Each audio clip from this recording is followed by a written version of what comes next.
Bonjour. Mon métier, en fait, c'est d'accompagner les organisations et les personnes dans leur évolution positive.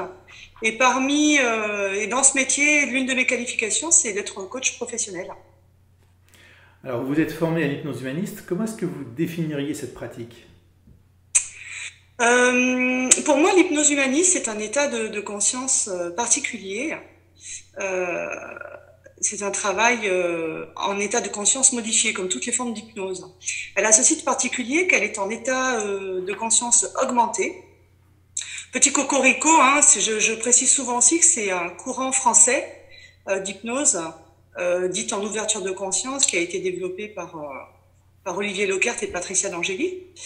En fait, c'est une forme d'hypnose qui permet à la personne de se représenter sa problématique sous forme de symbole. Et en traitant le symbole et en le réintégrant dans la personne, par effet de résonance, ça fait son travail positif. Et donc, je trouve ça intéressant parce que ça permet à la personne de ne pas revivre à 100% la problématique pour laquelle elle est venue. Ensuite, je trouve que cette forme d'hypnose porte très bien son nom, humaniste, parce qu'en fait, c'est la personne qui intervient directement sur elle-même, guidée par l'accompagnateur.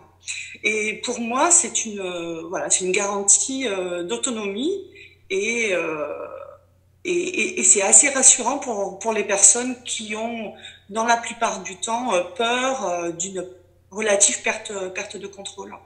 La personne reste entièrement consciente de tout ce qu'elle fait et ça lui permet d'avoir une plus grande conscience d'elle-même. Pour conclure, je dirais que c'est une technique puissante de libération. Qu'est-ce que vous apporte l'hypnose humaniste dans votre pratique de coach? Alors, dans ma pratique, l'hypnose humaniste m'a apporté, je dirais, un outil supplémentaire dans ma besace d'accompagnement. Vraiment un outil puissant, comme je l'ai dit précédemment, de libération et de changement qui va très bien avec la pratique du coaching.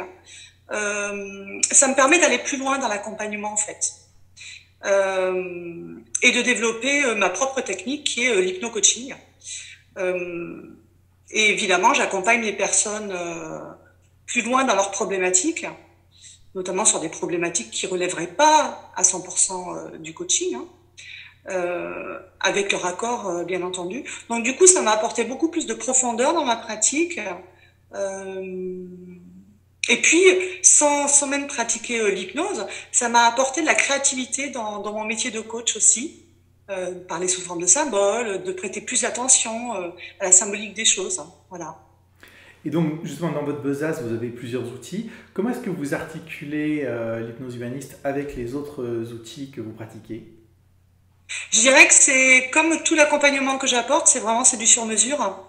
C'est vraiment basé sur le besoin de la personne. C'est en ça que c'est aussi humaniste finalement le coaching, hein. Ça s'appelle pas coaching humaniste, mais donc c'est-à-dire que c'est vraiment la personne qui est au cœur d'elle-même et vraiment en fonction du besoin de la personne. C'est un échange avec elle, hein. Ça se fait toujours sous forme de discussion.